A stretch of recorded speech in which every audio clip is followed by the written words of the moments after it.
Assalamu alaikum, everybody. Hope you guys are having an amazing week so far. Middle of the week, Wednesday, so as usual, let's get into a little bit of Arabic text time. So we've done a couple of episodes of this already, so you can go back and watch those. Then also a quick announcement as well, as I want to thank all the people who support on Patreon. And if any of you guys want to get involved in Patreon, so you get access to extra bonus resources, bonus PDFs for these free lessons that we do here on YouTube on the podcast.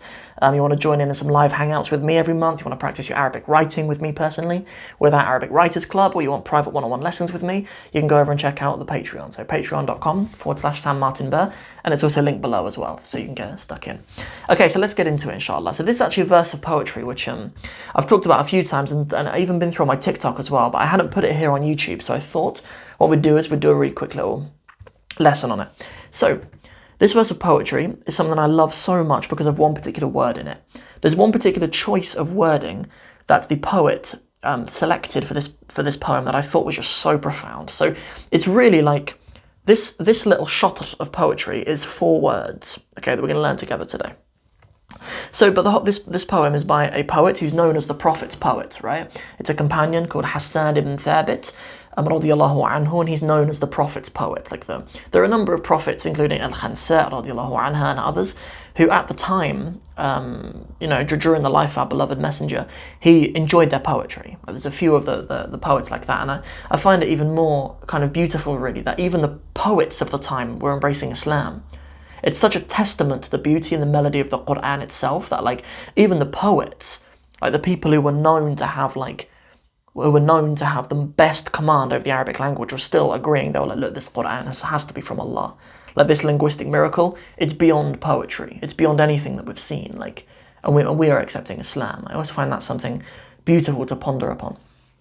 So anyway, so what does he say? This is only one shatr, one little line of poetry from one of his poems. He says, in description of our beloved messenger, he says, فَأَمْسَى سِرَاجًا مُسْتَنِيرًا وَهَادِيًا. He says, فَأَمْسَى. He said, well, let me give kind of a crude translation of this one verse of poetry, and then we'll kind of go through it word by word. So what it would really crudely translate to is, and so he became a lamp. So he became a glowing lamp and a guide. Okay? But there's so much caught up in the Arabic that we don't quite get in the English. So Arabic has a number of different words to mean to become something. And some of the words have a connotation for different times of the day. So, like, for example, the verb which is probably the most common to mean to become something is the verb asbaha. But some of you might notice that the verb asbaha, it has the same root letters as the word sabah, meaning the morning, right? Hence, you've probably heard people say sabah al-khair, good morning, or, sabah. Or for those of you guys who are Egyptians or whatever, sabah al-warad, sabah al-fool, sabah al-asal, sabah al-whatever, right? Arabs have all these different ways of saying good morning. Rather than using the word khair, good, they say like sabah al-asal, morning of honey, sabah al-warad, morning of flowers, sabah al-fool. Well, that makes sense for Egyptians because they eat fool all the time. But fool just means beans, and fool mdemmis is the one that usually eats. I don't even know what that means in English. ما معنى فول مدمس? I don't know. Someone tell me what does it mean, fool mdemmis? Whenever I've made fool or seen it cooked, I've only ever seen a fool mdemmis. I don't know what that means in English. Anyway, so asbaha means to become, but it really has a connotation of being in the morning. It doesn't have to be used like that, by the way. Like, asbaha is just as become now, just a generic verb for meaning to become something. And also the verb sara as well. Sara means to become something. And then also the verb adha means to become something, like in the late morning, right? Hence, like, what is it? Surah al-duha, right? There's a surah called al-duha, which is about the late morning. And then we have this verb. We have this verb, which is amsa, which is to do with the masa, it's to do with the evening. As I mentioned, we have the greeting sabah al-khair, for good morning. We also have masa al-khair, evening of goodness. So the evening is the masa, hence the verb amsa being about the evening, to become in the evening. So he became in the evening or in the night, right? The fa at the beginning means so. So he became sirajan, he became a siraj. Those of you who speak Urdu or Hindi maybe know suraj meaning the sun, right? But that's not what it means in Arabic though. A siraj means a lamp specifically, one that has burning within it. Mustaniran. Mustaniran is from the form 10, the the istaf'ala form of, from the word nur, right? Mustanir. It is glowing or luminous. So he became a glowing lamp. Wahadiyan, and a hadi. Hadi is a name. I knew someone whose little brother was called Hadi. But it is a name as well, but it actually means a guide. Hence the term hidayah. Hidayah being guidance. It's even used as a verb as well. You could say like, Inna Allah, certainly Allah, yahdi. He guides man yasha, whoever he pleases. So, and a hadi is and a guide.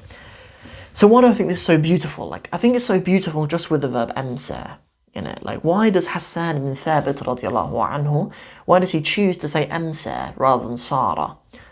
It would mean the same thing really. فَصَارَ سِرَاجًا مُسْتَنِيرًا وَهَادِيًا. But there's a few nice things we can kind of ponder upon with the use of the verb amsa. So firstly, there's the connotation of the darkness of the Jahiliyyah being like the night, right? Like the darkness of the pre-Islamic period. And then Islam kind of comes and is like a siraj, it's like a lamp for us in the darkness of the Jahiliyyah, right? But there's also something beautiful about, like, if we think about when our beloved messenger received the command of Iqra in the cave of Hira, it was in the night. Like he had like messengership bestowed upon him in the night, right? That's actually when he became a messenger. And there's also something nice about it being in the night and then being a hadi, being a guide in the night. Because it's in the night time when we can't see so well, when we actually need a guide as well. So there's other terms for being a guide as well.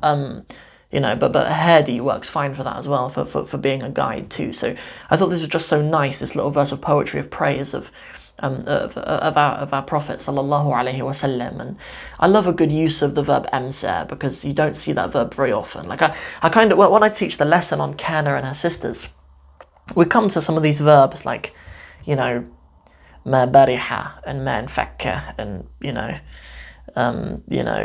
amsa and stuff. Like some of these sisters of Kana, they're just not so frequently used, and I kind of have to say to students, like, look, these are the sisters of Kana. There's like 15, 12 or whatever of them, but there's like 4 that you really need, like regularly. Like, I mean, of those, when we learn the list of them, we probably need like Sara, Asbaha, Laysa, Kana, of course, and like Madama. You could probably get by with just those, but so when we actually see some examples of some of the other sisters of Kana being used, I get a bit excited about that.